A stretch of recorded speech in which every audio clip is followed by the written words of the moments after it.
At my son's engagement dinner, I accidentally spilled wine.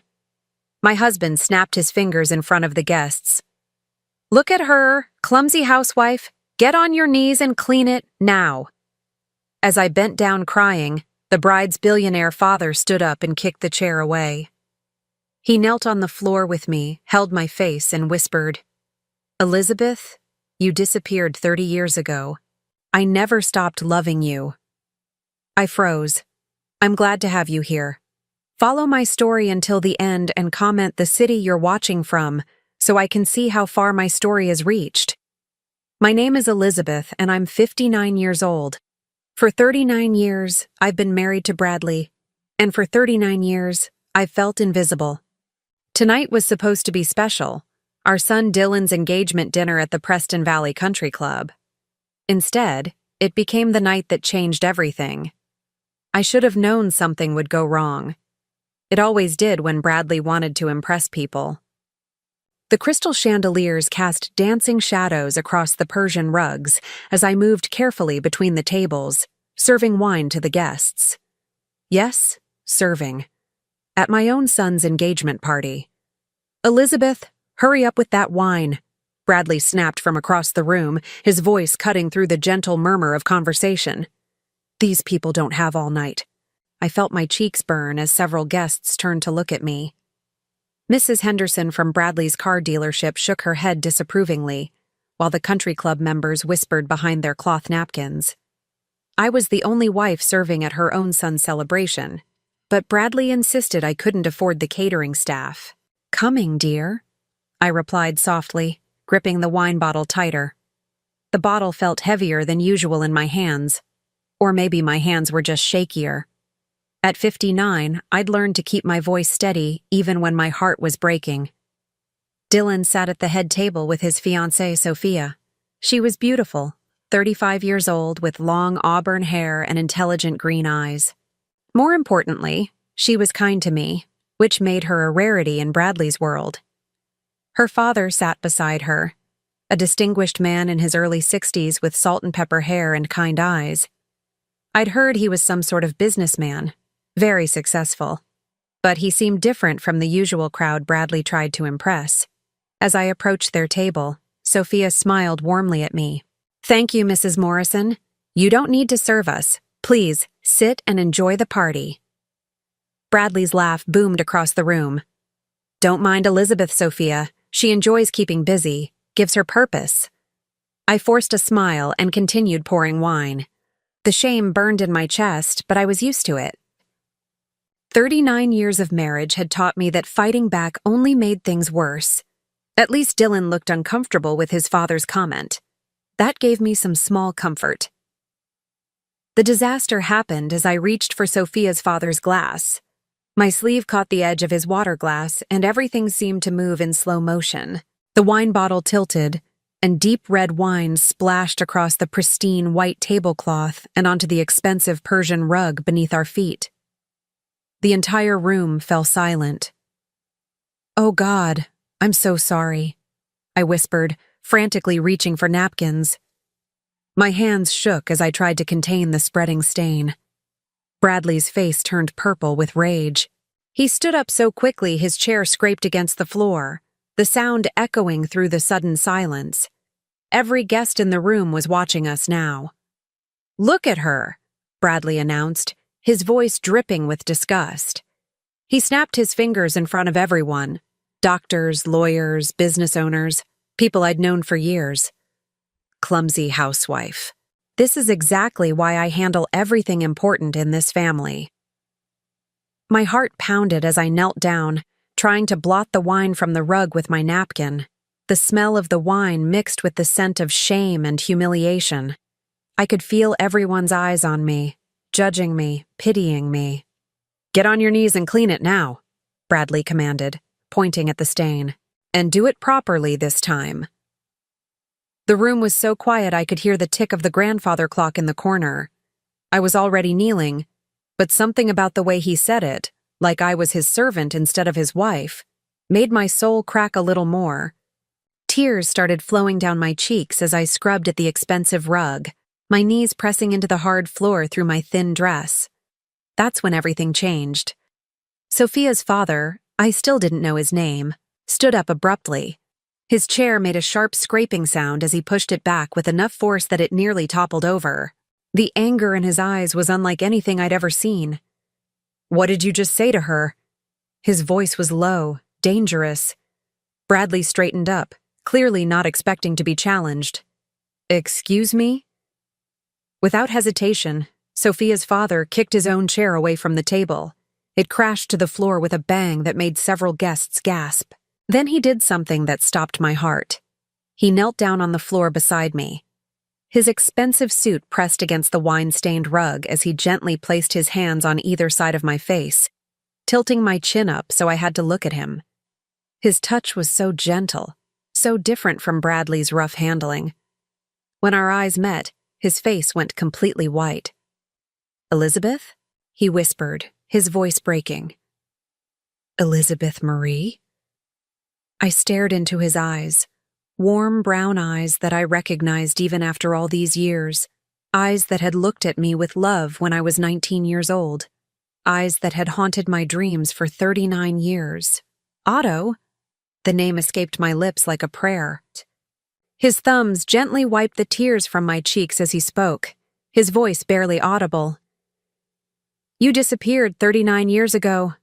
I looked for you everywhere. I never stopped loving you." The room around us ceased to exist. The shocked gasps from the guests, Bradley's stammering confusion, Dylan's wide-eyed stare, none of it mattered. All I could see was Otto, the man I'd loved with every fiber of my being when I was young. The man I'd been forced to abandon when I discovered I was pregnant with Dylan. I had to. I started to say, but my voice failed me. Otto's eyes searched my face, taking in the lines that 39 years had carved there, the sadness that had dimmed my smile. "What happened to you? Where did you go?" Before I could answer, Bradley's voice exploded above us. "What the hell is going on here? Elizabeth, get up right now!" Otto's jaw clenched, but he didn't take his hands from my face. Instead, he helped me stand, his movements protective and gentle. He was taller than I remembered, his shoulders broader, but his touch was exactly the same, careful and loving. "Elizabeth," Otto said, his voice stronger now, addressing the whole room, "is clearly a lady who deserves respect, not humiliation." He turned to face Bradley, and I saw something in his expression that made my husband step back. "I'm Otto Blackwell. I own Blackwell Industries, and you, sir, just made the mistake of your life." I heard several guests gasp. Everyone in Dallas knew the name Otto Blackwell. He was worth hundreds of millions of dollars, maybe more. But all I could think about was the young man who used to read poetry to me under the oak tree at Eastfield Community College. "Dad?" Sophia's voice cut through the tension. She was staring at Otto with complete confusion. "You know Dylan's mother?" Otto glanced at his daughter. Our children were engaged to each other, I realized with shock, then looked back at me. "I knew Elizabeth a long time ago. We were." He paused, his eyes never leaving mine. "Very close friends." Bradley's face had gone from purple to pale. "This is ridiculous. Elizabeth, we're leaving. Now." But Otto stepped between us, and for the first time in 39 years, someone stood up for me. "I don't think Elizabeth wants to leave," Otto said calmly. "Do you, Elizabeth?" Everyone was looking at me. Bradley with rage and confusion, Dylan with concern, Sophia with curiosity, and Otto with something that looked like hope. After nearly 4 decades of being silenced, I had a choice to make. I opened my mouth to speak, but no words came. How could I explain 39 years of secrets in front of a room full of people? How could I tell my son that his father wasn't the man he thought he was? How could I admit that I'd been trapped in this marriage since I was 19 years old? Otto seemed to understand my struggle. He gently took my hand, the same hand that wore Bradley's wedding ring, and squeezed it softly. "You don't have to say anything right now," he said quietly. But Elizabeth, you should know that some of us never forgot you. The way he said it made my heart stop. After all these years, all this pain, Otto still remembered the girl I used to be. The girl who had dreams and ambitions and believed in love. The girl I'd buried when I became Bradley's wife. As I stood there in my wine-stained dress, surrounded by shocked guests and facing the two most important men from my past and present, I realized that my carefully constructed life was about to crumble. But for the first time in 39 years, I wasn't sure if that was a bad thing. That night, I couldn't sleep. I lay in the bed I'd shared with Bradley for 39 years, staring at the ceiling while he snored beside me. The events at the country club played over and over in my mind like a broken record. Otto's face when he recognized me. The gentle way he'd touched my cheek. The shock in his voice when he whispered my name. But mostly, I remembered the way he'd said he never stopped loving me. Bradley had barely spoken to me on the drive home. His silence was almost worse than his usual criticism. I knew he was planning something, probably a way to forbid me from seeing Otto again. At 59, I was still being treated like a child who couldn't make her own decisions. As the first light of dawn crept through our bedroom curtains, I gave up on sleep and walked to the kitchen. The house felt different somehow, like the walls themselves knew that everything was about to change. I made coffee with shaking hands and sat at the small table where I'd eaten thousands of lonely meals over the years. That's when the memories came flooding back, as vivid as if they'd happened yesterday.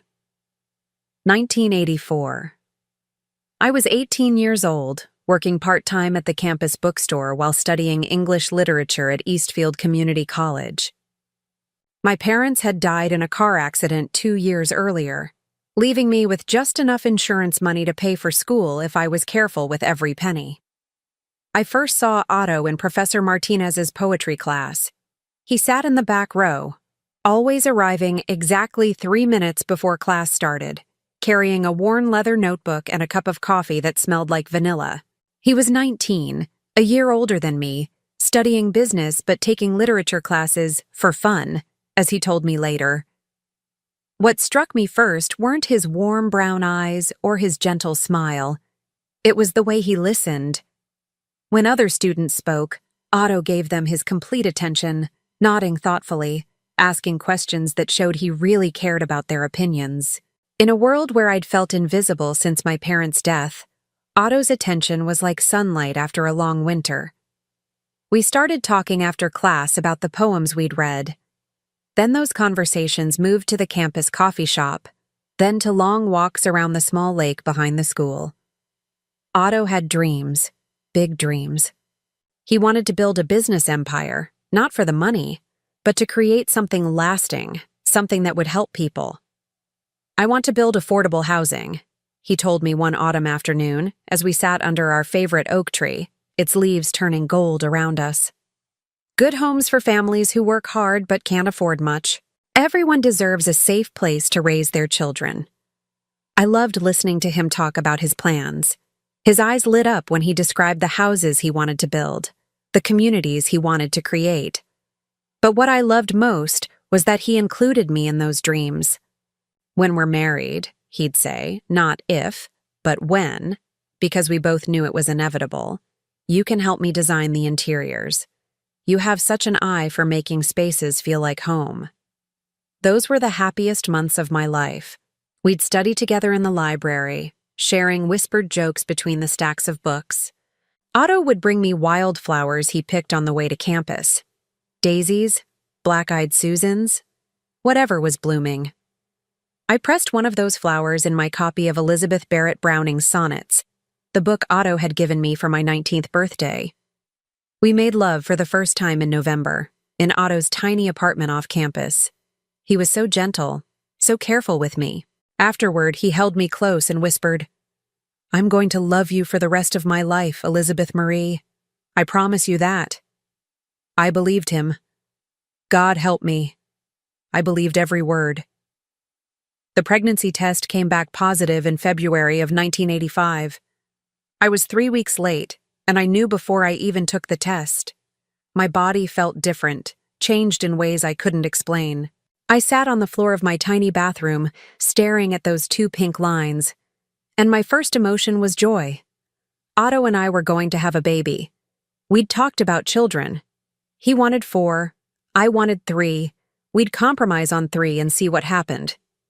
We weren't married yet, but we'd been talking about it constantly. Otto had been saving money for a ring, showing me sketches of the simple band he wanted to buy.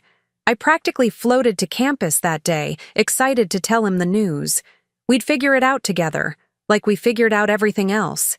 Maybe we'd get married sooner than planned. Maybe we'd have to move to a bigger apartment. It would all work out because we loved each other. I never got the chance to tell him. Bradley Morrison appeared in my life like a storm cloud on a sunny day. He was 22, 4 years older than Otto, and he managed his father's car dealership. More importantly, he was Margaret Morrison's brother, and Margaret was my supervisor at the bookstore. "My brother's been asking about you," Margaret told me that Thursday afternoon as I shelved returned textbooks. "He saw you here last week and thought you were pretty. He wants to take you to dinner." I laughed, not meanly, just genuinely amused. "That's very flattering, Margaret, but I have a boyfriend." Margaret's expression grew serious. "Elizabeth, honey, you need to think practically. Bradley has a good job, money in the bank, a future. That college boy you've been seeing." She shook her head. "Those kinds of dreams don't pay bills." "Otto's not just dreams," I protested. "He's smart and hardworking and penniless," Margaret interrupted. "Look, I like you, Elizabeth. You're a good worker, responsible. But you're also an orphan with no family to help you.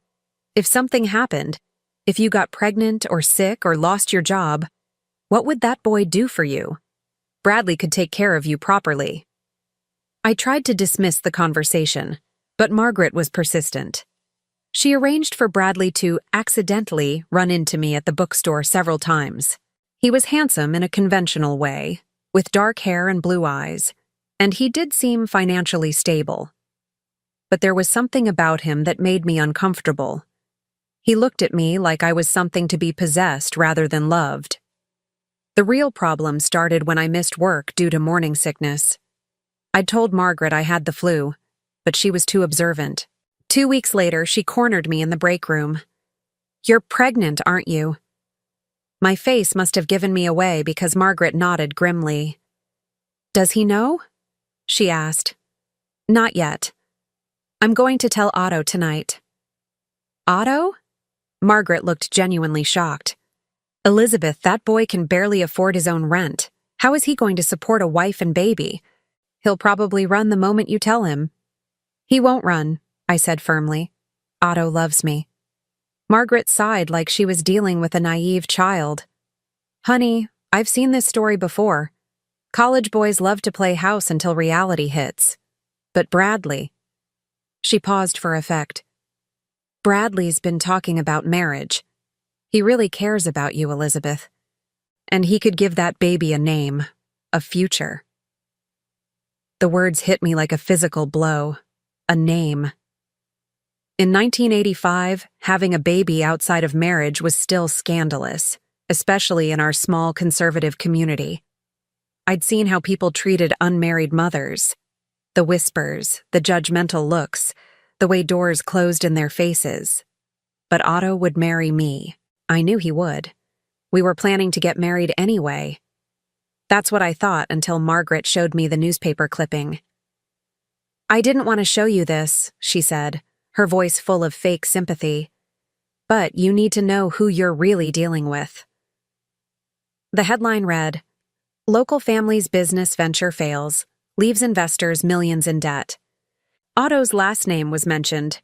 His father's construction company had gone bankrupt, taking several investors' life savings with it.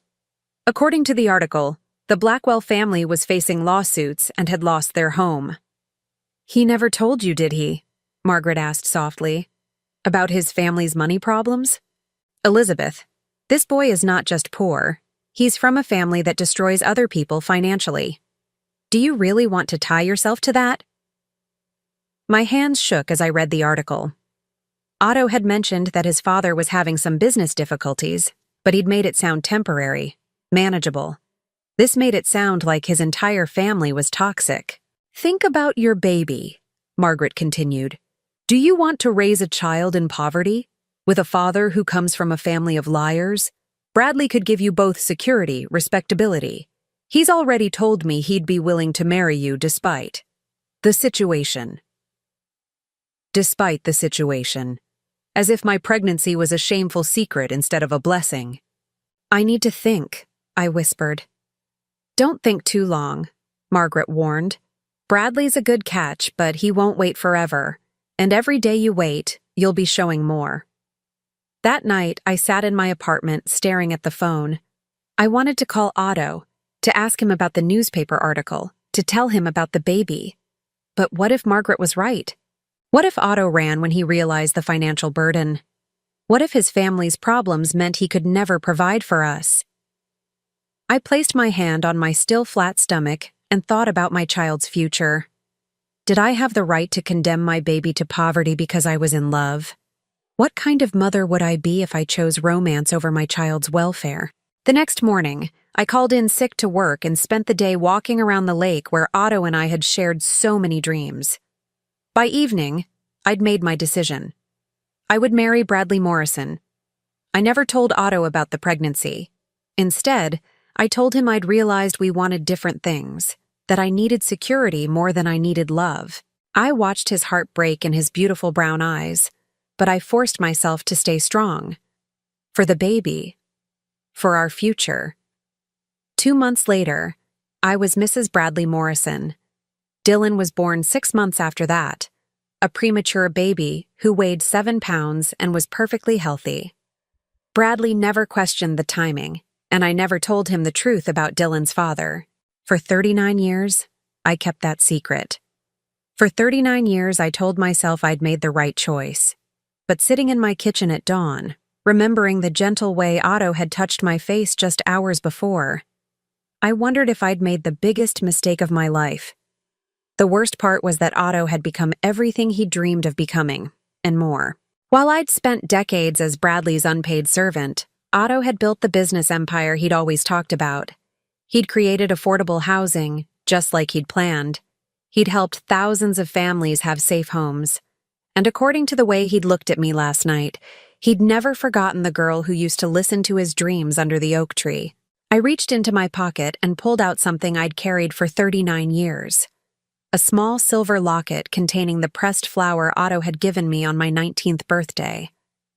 I'd hidden it from Bradley all these years, the only piece of my real self that I'd managed to keep. As I sat in my empty kitchen, I opened the locket and looked at the faded flower inside. It was still beautiful, still perfect, preserved just like my love for the man who'd given it to me. And now he was back in my life, just when I thought it was too late for dreams to come true. 3 days passed after the disastrous engagement dinner, and I felt like I was walking through a dream. Bradley had barely spoken to me since that night, which was actually a blessing. His silence meant he was planning something, but for now, I had peace to think clearly for the first time in years. I was in the kitchen Tuesday morning, mechanically washing dishes while Bradley read his newspaper, when the doorbell rang. My heart jumped. We rarely had unexpected visitors, and Bradley liked to control who came to our house.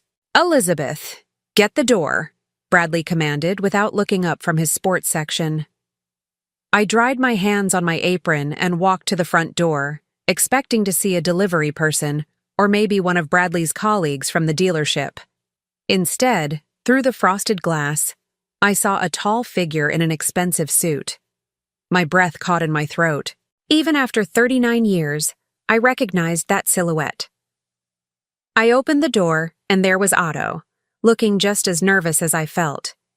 He was holding a small bouquet of wildflowers, daisies and black-eyed Susans, just like the ones he used to bring me in college. The sight of them made my eyes fill with tears. "Hello, Elizabeth," he said softly. "I hope you don't mind me stopping by. I got your address from..." He paused, looking embarrassed. "I hired someone to find you years ago. I've known where you lived for a long time, but I never had the courage to approach you. After Sunday night, I couldn't stay away anymore. Otto, I whispered, glancing nervously toward the kitchen where Bradley was still reading. This isn't a good time. Who's at the door, Elizabeth? Bradley's voice boomed from the kitchen. Otto's jaw tightened when he heard Bradley's tone. Even from another room, my husband's voice carried a note of ownership that made my skin crawl. A friend, I called back, my voice shaking slightly. From college. I heard Bradley's newspaper rustle, then his heavy footsteps approaching.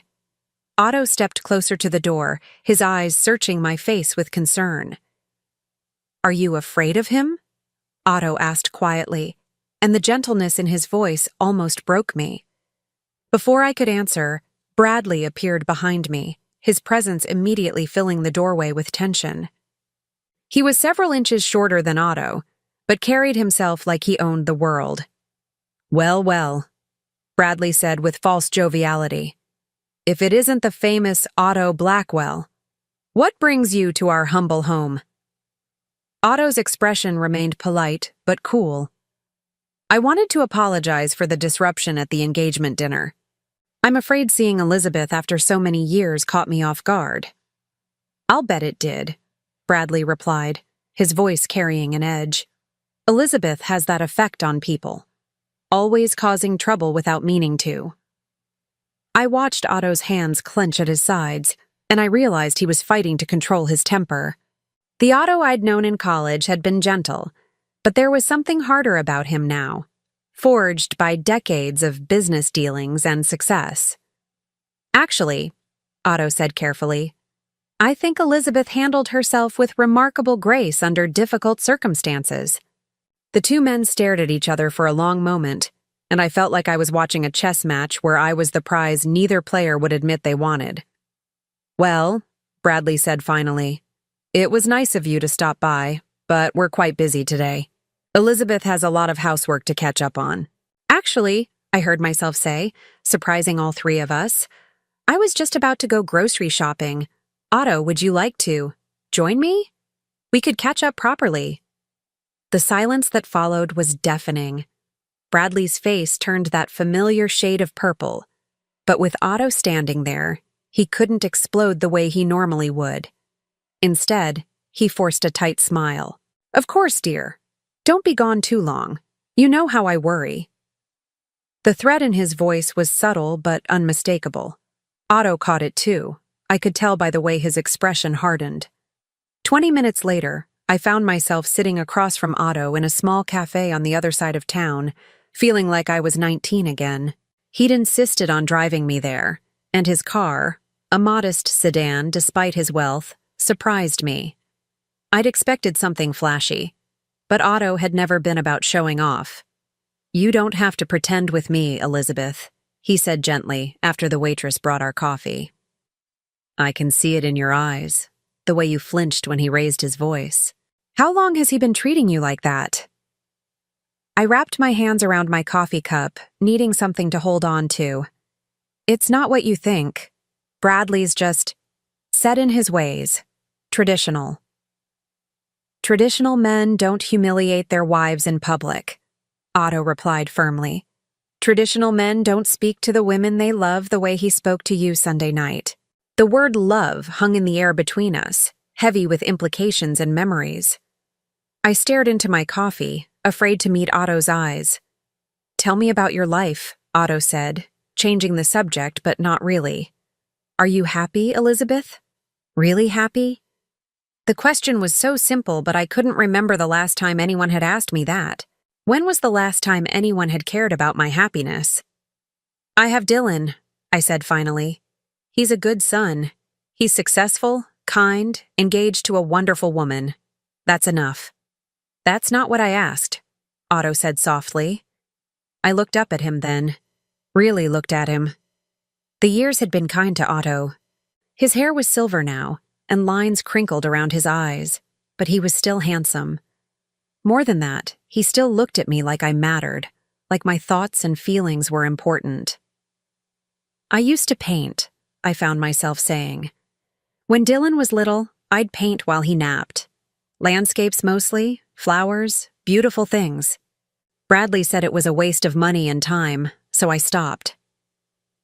"Do you still want to paint?" Otto asked. "I'm 59 years old," I laughed bitterly. "It's too late for dreams like that." "Elizabeth," Otto leaned forward, his voice intense. "I'm 60 years old and I still have dreams. It's never too late."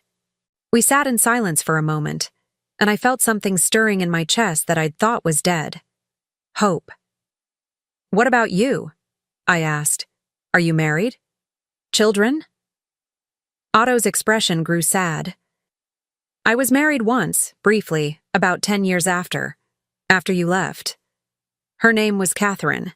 She was a good woman, but—" He paused, choosing his words carefully. "I couldn't love her the way she deserved. She knew it too. We divorced amicably after 2 years. No children." "Sophia?" I asked, remembering his beautiful daughter. "Adopted," Otto explained. "Catherine and I adopted her when she was 8. Her parents were killed in a car accident, and she was in the foster system. Even after Catherine and I divorced, Sophia chose to stay with me. She's been the light of my life." I thought about Dylan, how he'd been the light of my life too, the only thing that made my marriage bearable. "Elizabeth," Otto said quietly, "I need to tell you something. After you disappeared, I looked for you everywhere. I hired private investigators, followed every lead. When I finally found you, you were already married to Bradley, already had Dylan. You looked happy in the photos, so I stayed away." My heart clenched. "You found me?" "About 15 years ago," Otto admitted. "The investigator took pictures of your family at Dylan's high school graduation. You were smiling. Bradley had his arm around you.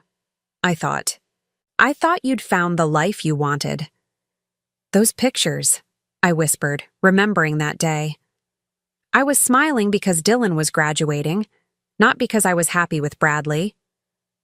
Otto's hands tightened around his coffee cup. "If I'd known. If I'd had any idea what your marriage was really like." "What would you have done?" I asked. "I would have fought for you," he said without hesitation. "I would have reminded you that you deserved better. I would have shown you that there were other options." The intensity in his voice made my heart race. This wasn't just nostalgia or curiosity. Otto still had feelings for me. Real feelings. "Otto," I began, but he held up his hand. "I know this is complicated," he said. "I know you have a life, responsibilities. But Elizabeth, seeing you Sunday night, seeing how he treated you, I can't pretend I don't still care about you. I can't pretend that losing you wasn't the biggest regret of my life." Tears started flowing down my cheeks. "You don't understand. I can't just. Bradley would never let me go. And Dylan is 39 years old," Otto said gently.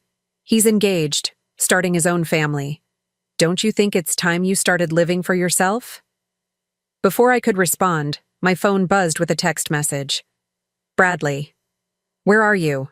You've been gone 2 hours. Get home now." Otto saw me reading the message, saw the fear that crossed my face. "I have to go," I said, standing up quickly. "He'll be angry if I'm late." Otto stood too, pulling out his wallet. "Elizabeth, wait. Take my card. If you ever need anything at all, you call me. Day or night." He pressed a business card into my hand, then gently took my other hand and squeezed it. "I meant what I said Sunday night," he whispered. "I never stopped loving you, and I'm not giving up on us this time." The drive back to my house was a blur. My mind kept replaying Otto's words, the gentle way he'd touched my hand, the promise in his voice. For 39 years, I'd convinced myself that I'd made the right choice, that marrying Bradley had been the practical, responsible thing to do. But sitting across from Otto in that little cafe, I remembered what it felt like to be cherished instead of tolerated.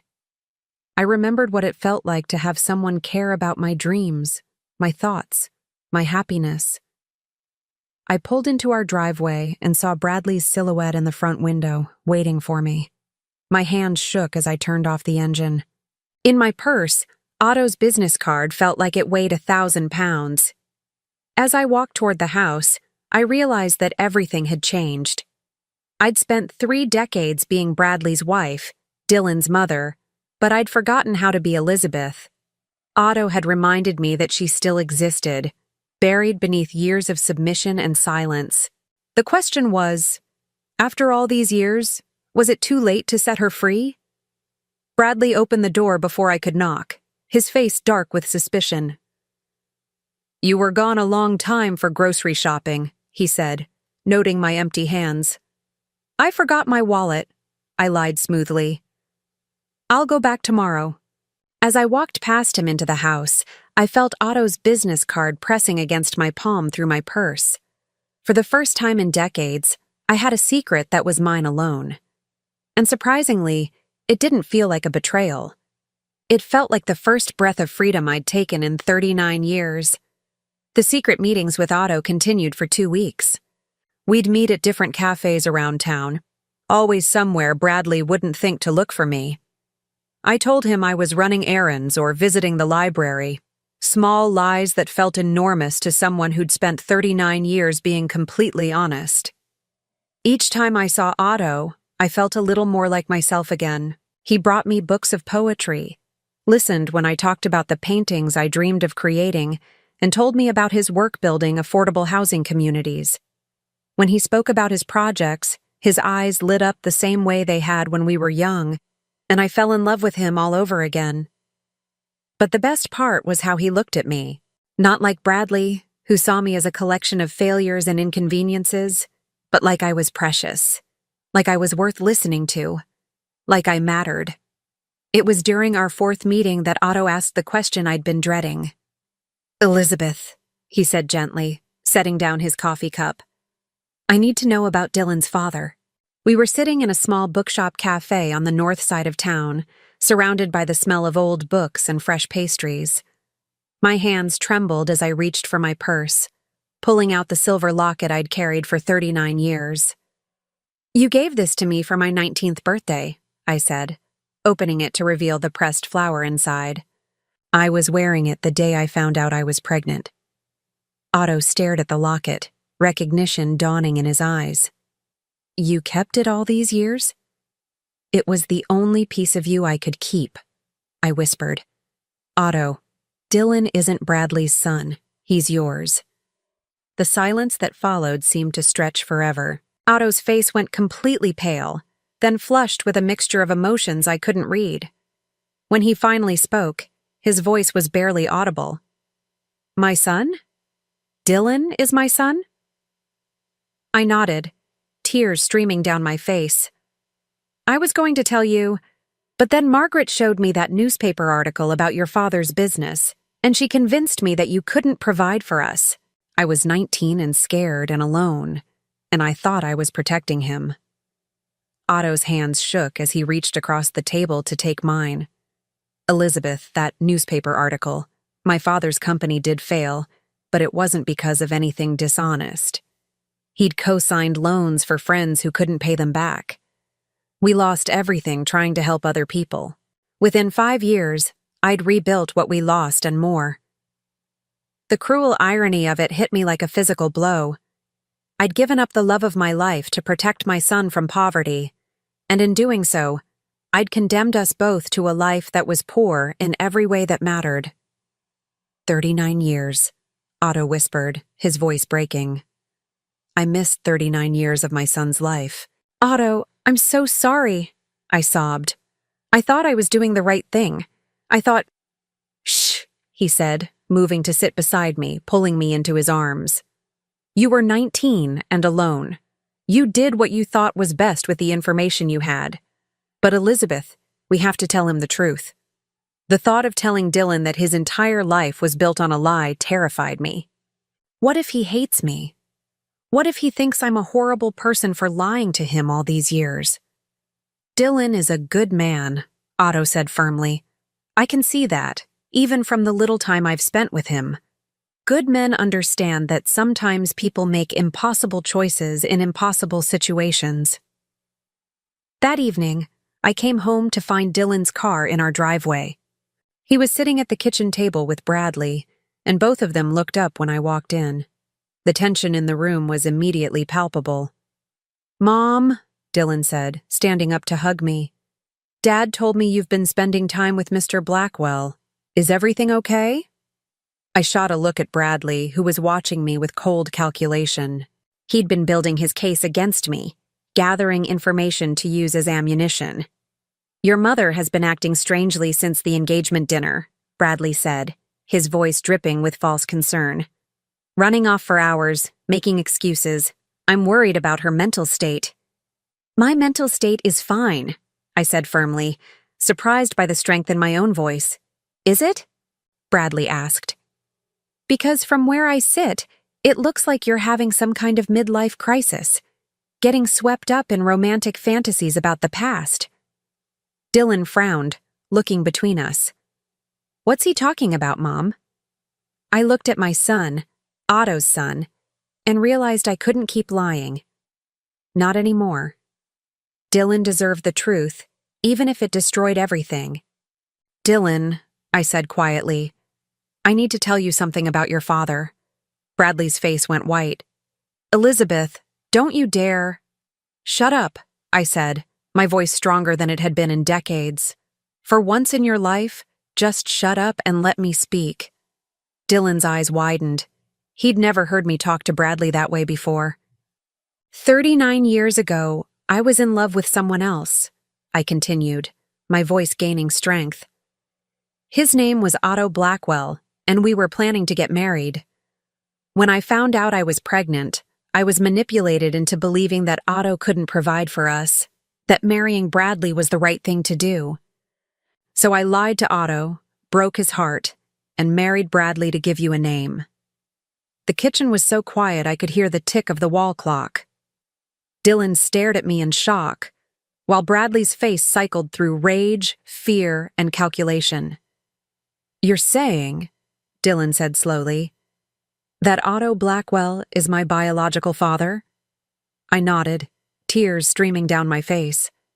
"I've regretted it every day for 39 years. "This is insane," Bradley exploded, standing up so quickly his chair toppled backward. "Elizabeth, you're having some kind of breakdown. Dylan, don't listen to this nonsense." But Dylan wasn't looking at Bradley. He was staring at me with a mixture of shock and understanding. "That's why you looked so sad all the time when I was growing up," he said quietly. "That's why you never seemed happy, even at my graduations and birthdays. You were mourning the life you'd given up." "I was never unhappy because of you," I said quickly. "You were the best thing that ever happened to me. But yes, I mourned what could have been." Bradley stepped between us, his face twisted with rage. "This is enough. Dylan, your mother is clearly having some kind of mental breakdown. She's been sneaking around town with this man, filling her head with romantic fantasies." "Have you been meeting with him?" Dylan asked me, ignoring Bradley completely. "Yes," I admitted. "We've been talking, trying to understand what happened all those years ago." "And?" Dylan prompted. I looked at my son, this good man I'd raised, and told him the truth. And I still love him. I never stopped loving him. The admission hung in the air like a bomb that had just exploded. Bradley's face turned purple with rage, but Dylan's expression was thoughtful, almost relieved. "Mom," Dylan said softly, "how has he treated you? Bradley, I mean. Really?" The question caught me off guard.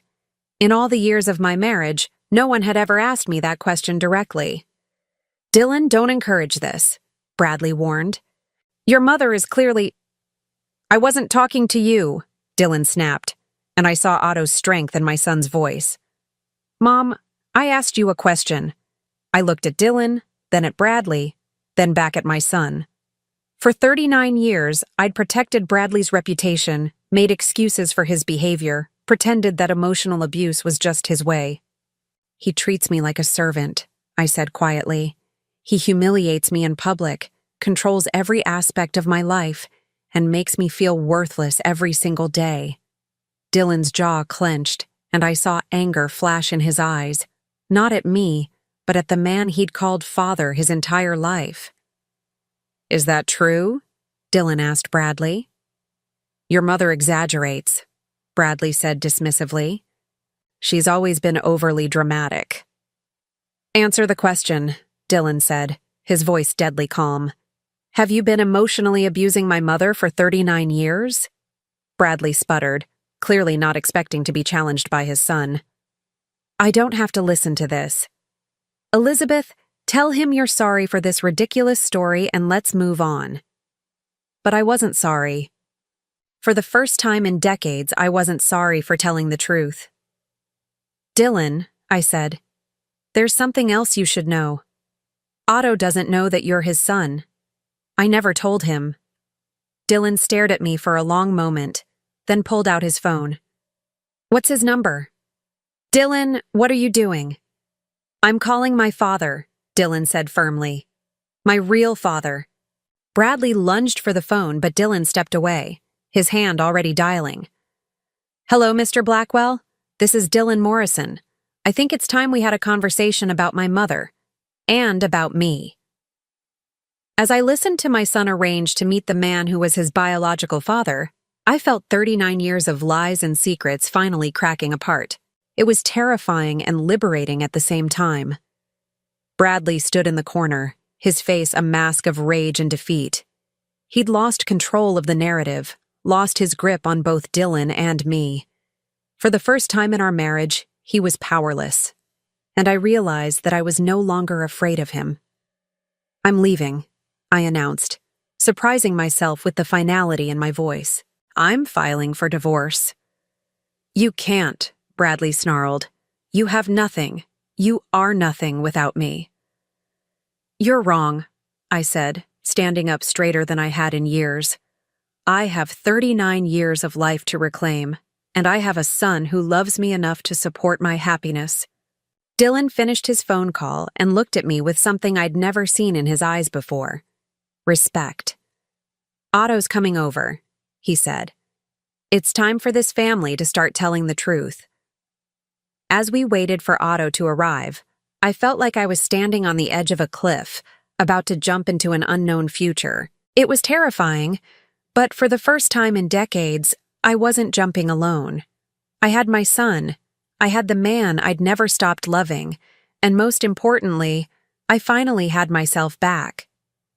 Otto arrived 30 minutes later, and I watched through the front window as he parked his car and walked toward our house.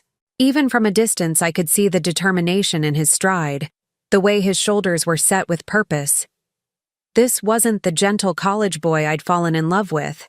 This was a man who'd built an empire and wasn't afraid of confrontation.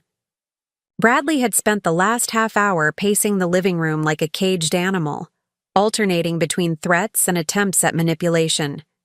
"You think he really wants you now?" he'd sneered. "You're 59 years old, Elizabeth. You're not the young girl he remembers." But Dylan had stayed by my side, his presence giving me strength I'd forgotten I possessed. When Otto knocked, I opened the door myself. His eyes immediately found mine, searching for signs that I was all right. When he saw my tear-stained face but steady posture, something shifted in his expression, relief mixed with fierce protectiveness. "Elizabeth," he said softly, then looked at Dylan. "And you must be my son." The words hung in the air, heavy with 39 years of lost time. Dylan stepped forward, extending his hand to Otto, and I watched as father and son met for the first time as adults who knew the truth. "I have so many questions," Dylan said quietly. "And I have 39 years of answers," Otto replied, his voice thick with emotion. Bradley chose that moment to assert himself, striding into the foyer with false bravado. "Well, isn't this touching? The happy family reunion." His voice dripped with sarcasm. "Otto, you've caused quite enough trouble. I think it's time you left." Otto turned to face Bradley, and I saw something cold and dangerous flash in his eyes. "Actually, Bradley, I think it's time you and I had a conversation. Man to man. I don't have anything to say to you, Bradley replied, but there was uncertainty in his voice. He was used to intimidating me, but Otto was a different proposition entirely. But I have plenty to say to you, Otto said, his voice quiet but deadly.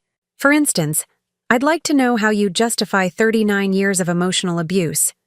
I'd like to know how you sleep at night knowing you've spent 4 decades destroying the spirit of the most beautiful woman I've ever known.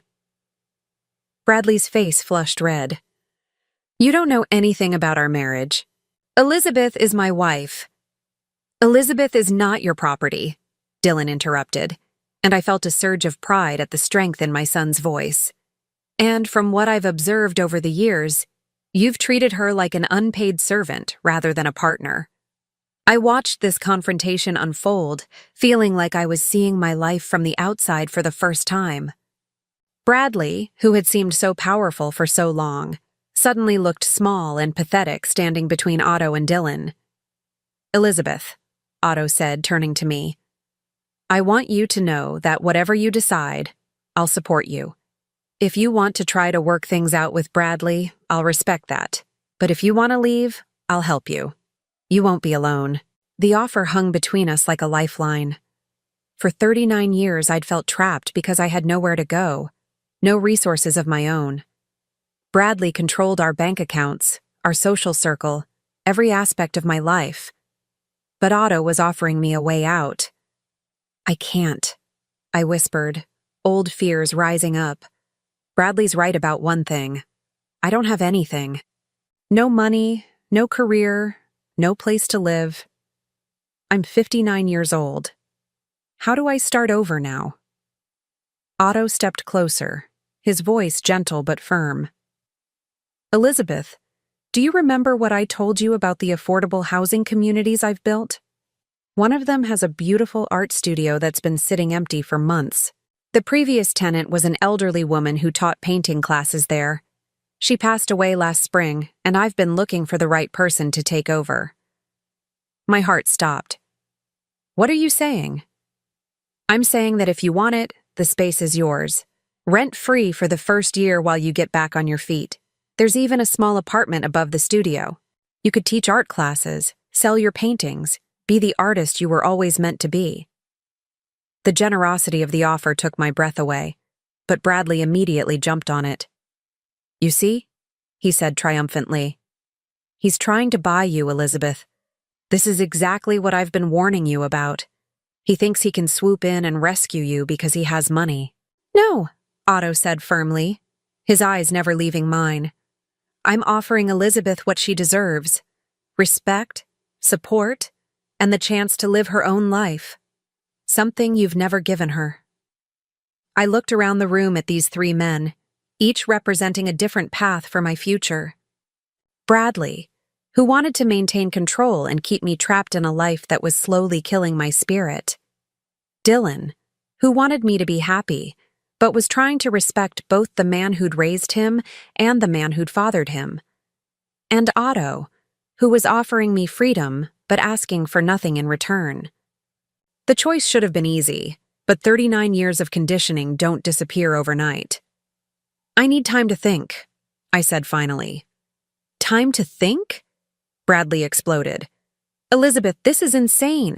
You're talking about throwing away our entire life together for some romantic fantasy.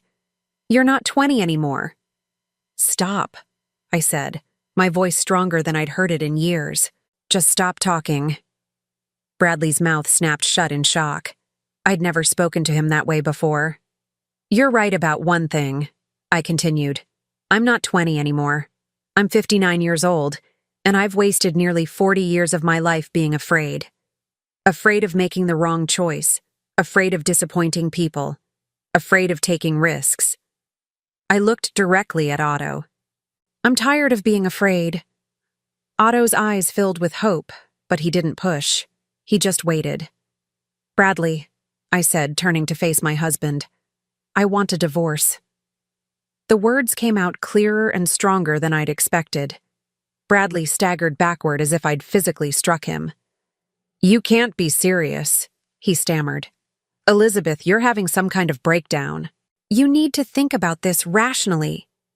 I've been thinking about this for 39 years, I replied.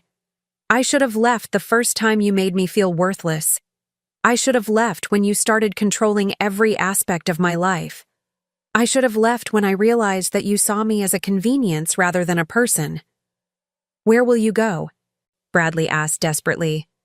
What will you do? You have no skills, no education, no— She has me, Otto said quietly.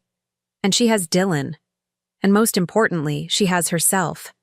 That's more than enough. Dylan nodded, moving to stand beside me. Mom, I should have spoken up years ago. I saw how he treated you, and I was too much of a coward to say anything. I'm sorry for that. You were protecting the only family structure you knew, I said, placing a hand on Dylan's arm. I don't blame you for that. Bradley looked around the room, realizing that he'd lost all his allies. His face cycled through anger, desperation, and finally calculation. Fine, he said, his voice turning cold, but don't think this will be easy, Elizabeth. I'll fight you on everything. The house, the savings, all of it. You'll get nothing from me. I don't want anything from you, I replied. I just want my freedom. And you'll have it, Otto said firmly. My lawyer will contact you tomorrow to discuss the divorce proceedings. This can be as easy or as difficult as you want to make it, Bradley. The threat was subtle but unmistakable. Otto had resources that Bradley couldn't match, and we all knew it. This isn't over, Bradley snarled, grabbing his keys from the hall table. Elizabeth, when you come to your senses and realize what a mistake you've made, don't come crying to me. He slammed the door behind him so hard that a picture fell off the wall. The three of us stood in the sudden silence, processing what had just happened. Are you sure about this? Dylan asked quietly. Once you start divorce proceedings, there's no going back. I thought about the question seriously. Was I sure? Leaving Bradley meant giving up the security of a marriage, even a bad one. It meant starting over at 59 with nothing but hope and the promise of help from a man I'd lost contact with for nearly 4 decades. But then I looked at Otto, really looked at him. This wasn't just about rekindling an old romance. This was about reclaiming the woman I'd been before I learned to make myself small and quiet and invisible. I'm sure, I said finally. For the first time in 39 years, I'm absolutely sure. Otto stepped closer, his hands gently framing my face the way he had at the country club. Elizabeth, I need you to know that I'm not trying to rescue you. You don't need rescuing, you need support. There's a difference. The distinction mattered more than he could know. Bradley had always positioned himself as my savior, the man who'd given me security and respectability. But Otto was offering something different. Partnership, equality, respect. What happens now? I asked. Now you pack whatever you need for tonight, Otto said practically. You can stay in the guest room at my place until we get the apartment above the studio ready. Tomorrow we'll meet with my lawyer and start the legal process. And after that? Dylan asked. Otto smiled, and for the first time since this all began, his expression was purely joyful. After that, your mother gets to discover who she really is when she's free to be herself. As I walked upstairs to pack a suitcase, I felt like I was floating. Every step away from the life I'd known felt like shedding a heavy coat that I'd worn too long in the wrong season. In my bedroom, Bradley's and my bedroom, I corrected myself, I packed carefully.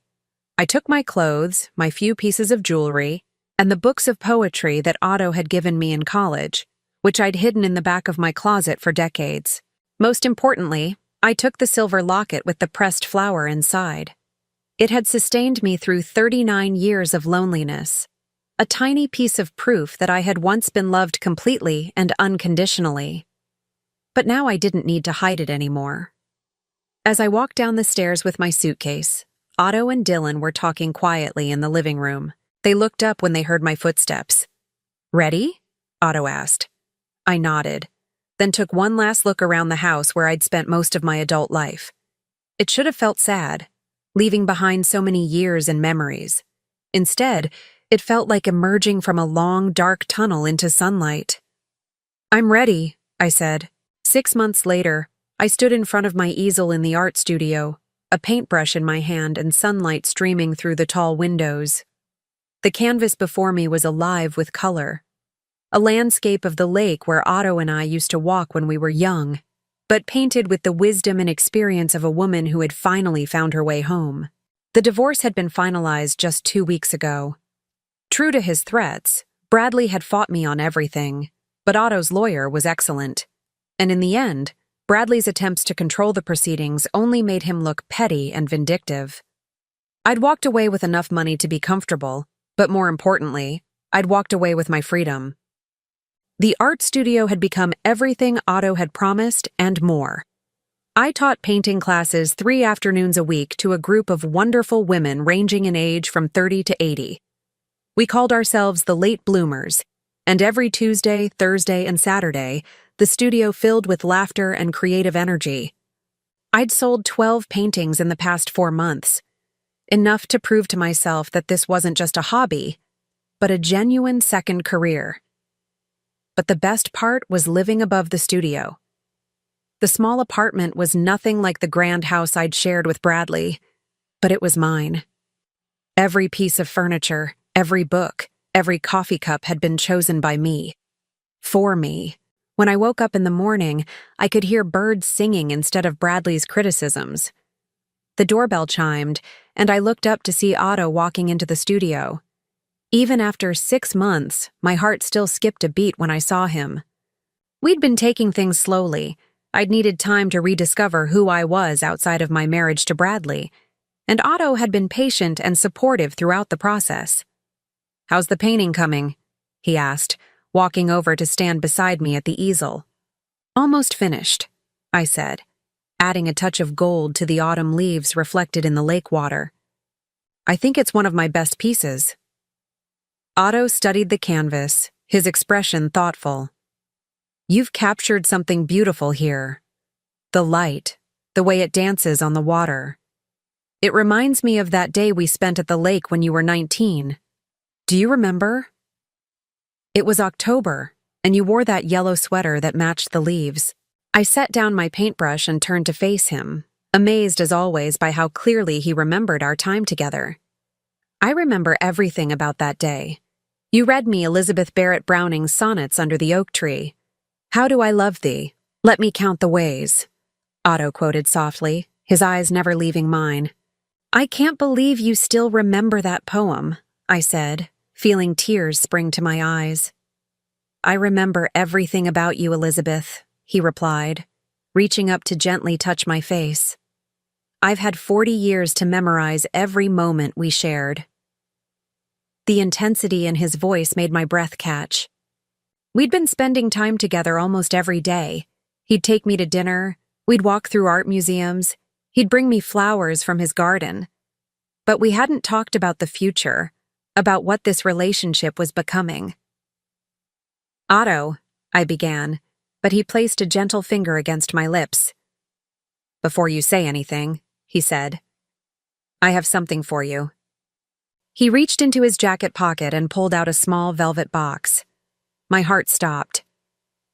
40 years ago, I was saving money to buy you an engagement ring," he said, his voice trembling slightly. "I'd picked it out, had it on layaway at the jewelry store downtown. When you disappeared, I couldn't bring myself to cancel the order. I kept paying on it, month after month, year after year, telling myself I was being foolish but unable to let go." He opened the box, revealing a simple but beautiful solitaire diamond ring. It wasn't large or flashy.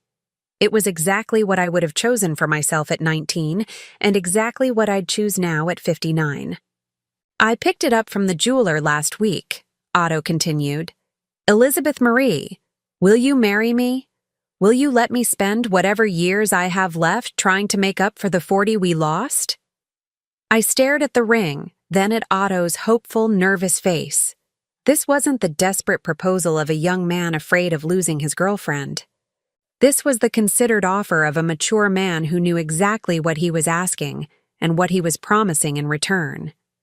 "Yes," I said, my voice barely above a whisper. "Yes, Otto. I'll marry you."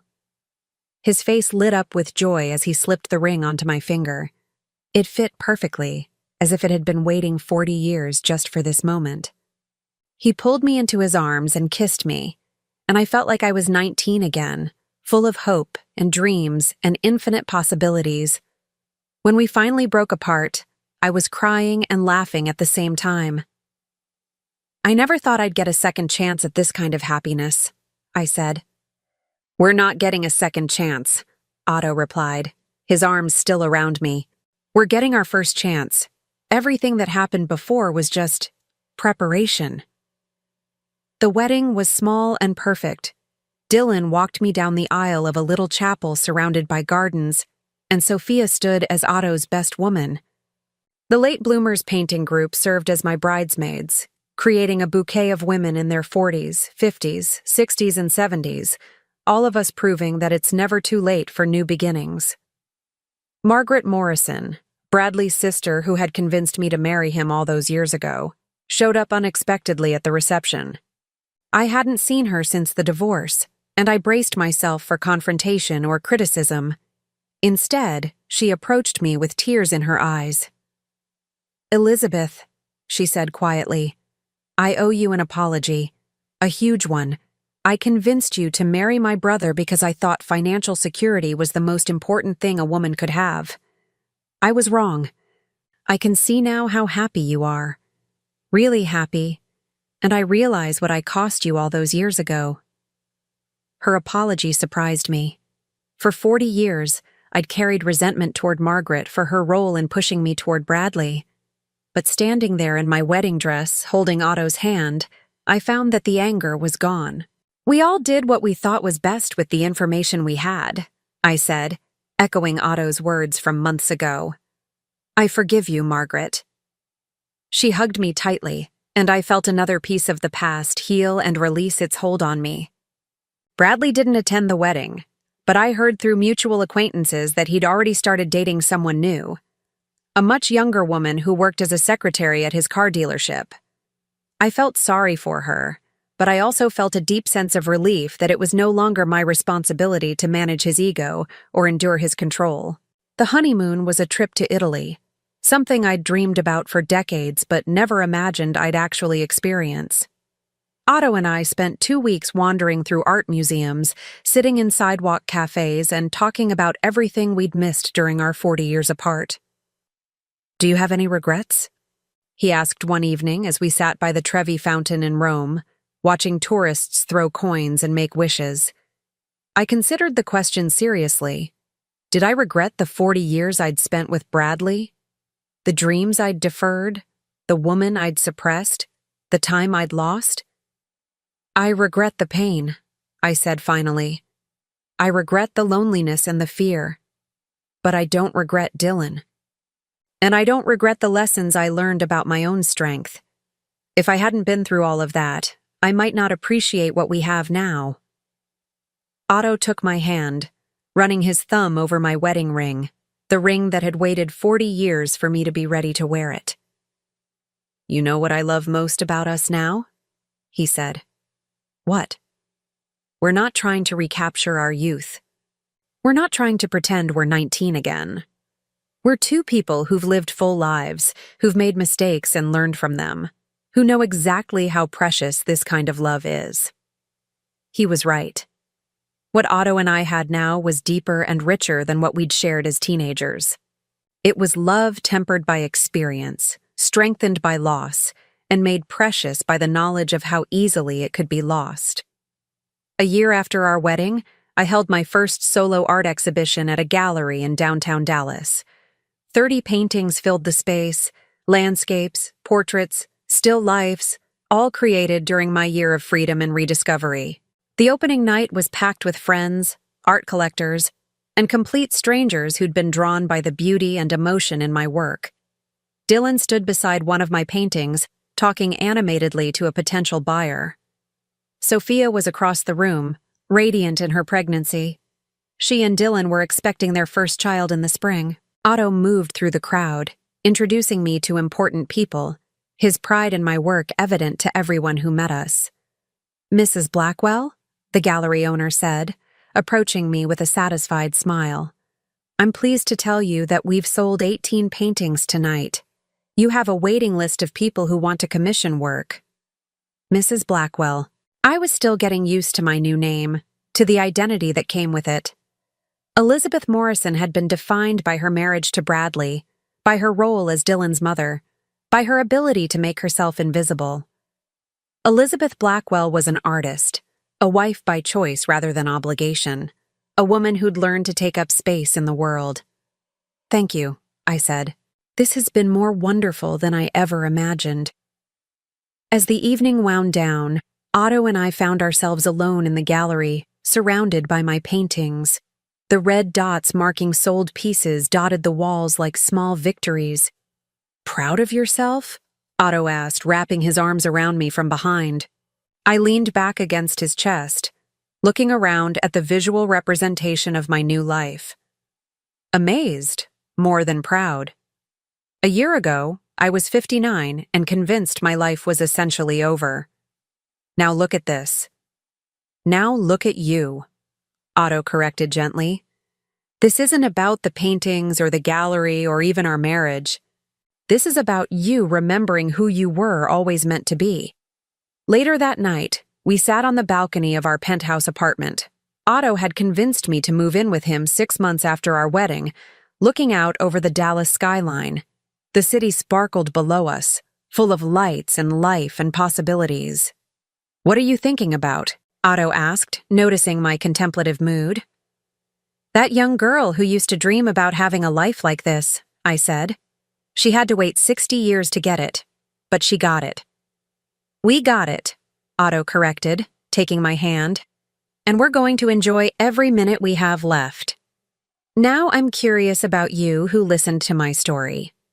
What would you do if you were in my place? Have you ever been through something similar? Comment below, and meanwhile, I'm leaving on the final screen 2 other stories that are channel favorites, and they will definitely surprise you. Thank you for watching until here.